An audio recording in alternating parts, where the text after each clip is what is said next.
ज़ाकिर नाइक साहब जो हैं, वो आजकल पाकिस्तान आए हुए हैं, वो बड़ी मानी हुई शख्सियत हैं, फेयरी किस्म के स्पीकर हैं। लेकिन क्वेश्चन ये बनता है कि इनको बुलाया क्यों गया है?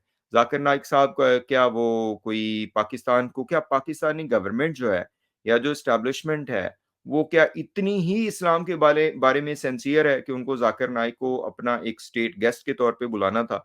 ज़ाकिर नाइक पहले तो एक आलिम दीन नहीं है, वो एक फैक्चुअल हिस्ट्री बयान करने वाले बंदे हैं, जहाँ तक मेरा नॉलेज है, और आप इसको करेक्ट कर सकते हैं। आप इससे डिसएग्री भी कर सकते हैं, लेकिन हमारा जो पॉइंट ऑफ व्यू है, वो हम अपना पॉइंट ऑफ व्यू रखेंगे। ज़ाकिर नाइक को इस वक़्त बुलाने की क्या ज़रूरत थी? क्या पाकिस्तान में क्या उलमा खत्म हो गए हैं? जो क्रेडिबल उलमा है वो खत्म हो गए हैं, वो ज़ाकिर नाइक को बुला लिया।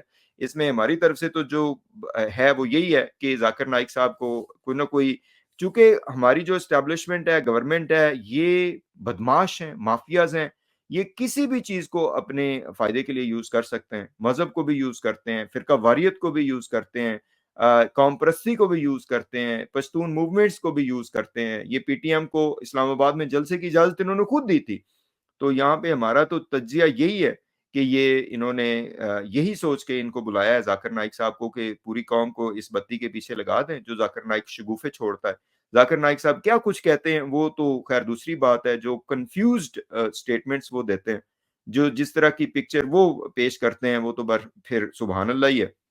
और इससे अगर इस गवर्नमेंट को कोई लेजिटिमेसी मिलती है, तो वो क्या कह सकते हैं, इस तरह के बहुत से दरबारी मुल्ला इधर-उधर फिर रहे होते हैं, तो वो तो दूसरी बात है। लेकिन ज़ाकिर नाइक साहब को इस वक़्त बुलाना इस चीज़ का बिल्कुल गमाज़ी करता है कि ये लोग आपकी तवज्जो हटाना चाहते हैं। ये जो शब खून मार रहे हैं इस आइन के ऊपर, पाकिस्तान के लोगों के हकूक़ के ऊपर, उससे आपको दूर करना चाहते हैं, ताकि आप इस हवाले से सोचें ही ना। तो ज़ाकिर नाइक साहब के लतीफ़े काफ़ी ज़्यादा हैं ख़वातीन के हवाले से। वो एक यतीम बच्चियों का वो था, सुने वहाँ पे एक प्रोग्राम हो रहा था, तो वहाँ से ज़ाकिर नाइक साहब चले गए कि ये जी चूँकि बच्चियाँ यहाँ बैठी हुई हैं, तो मैं नहीं बैठूँगा।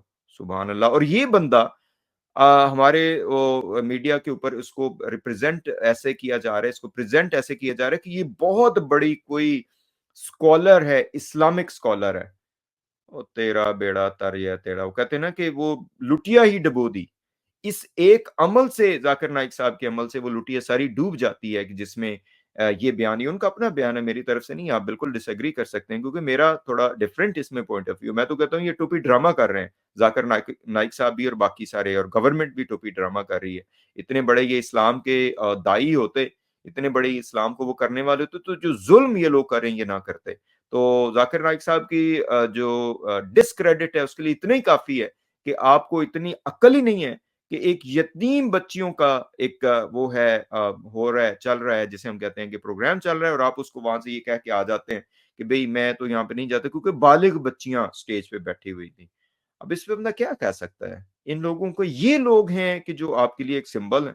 ये लोग हैं जो आपके लिए, आप इसे कहते हैं कि इस्लाम को डिफेंड करेंगे। फैक्चुअल हिस्ट्री याद करना क्या कौन-सा मसला है? कुरान की आयत हर बंदा याद कर सकता है। लेकिन इसके पीछे कॉन्टेक्स्ट एक होता है, एक पूरा प्लान करके चलना पड़ता है। ये नहीं है कि बस 2-4 आयत अगर आपने कर ली, गैर मुस्लिमों को ये कर दिया, वो कर दिया, और बिल्कुल इस्लाम को आप इस्लाम वैसे ही सच्चा है अल्हम्दुलिल्लाह। आपकी ज़रूरत नहीं है इस्लाम को, अगर आप इस तरह की पिक्चर पेश करना चाहते हैं। तो ये मेरा ख़्याल है कि ये ड्रामाबाज़ी हो रही है। पाकिस्तानी कौम के साथ टोपी ड्रामा हो रहा है, और ये सारा जो ज़ुल्म हो रहा है, उसको हटाने के लिए। और इसके साथ-साथ ही वो जो एक कॉन्फ्रेंस बुला ली फ़लस्तीन की। फ़लस्तीन का तो नाम भी नहीं लेने देते आप पाकिस्तान में। आपको क्या ज़रूरत थी कॉन्फ्रेंस बुलाने की? वो भी टोपी ड्रामा था। तो ये सारे टोपी ड्रामे चल रहे हैं। आई डू होप कि हम सारे जो है ना, वो इस हवाले से केयरफुल भी रहेंगे, और ये जो गवर्नमेंट की 2 नंबरियाँ हैं, उससे आप जो है ना, वो अपने आप को बाखबर रखेंगे। होगा क्या इससे? हो सकता है कुछ भी ना हो, बट एट लीस्ट आपने अपना पार्ट तो प्ले किया है। आपकी जो अपनी सोच है, वो तो क्लैरिटी उसमें होनी चाहिए। आपको खुद तो आइडिया होना चाहिए कि किस तरह से आपने चीज़ों को एनालाइज़ करना है, असेस करना है। इसी से ही कौमें बनती हैं, इसी से मुआशरे बनते हैं, इसी से ही आगे आपकी बात चलती है। Thank you so much. अस्सलाम वालेकुम व रहमतुल्लाहि व बरकातहू। बहुत शुक्रिया।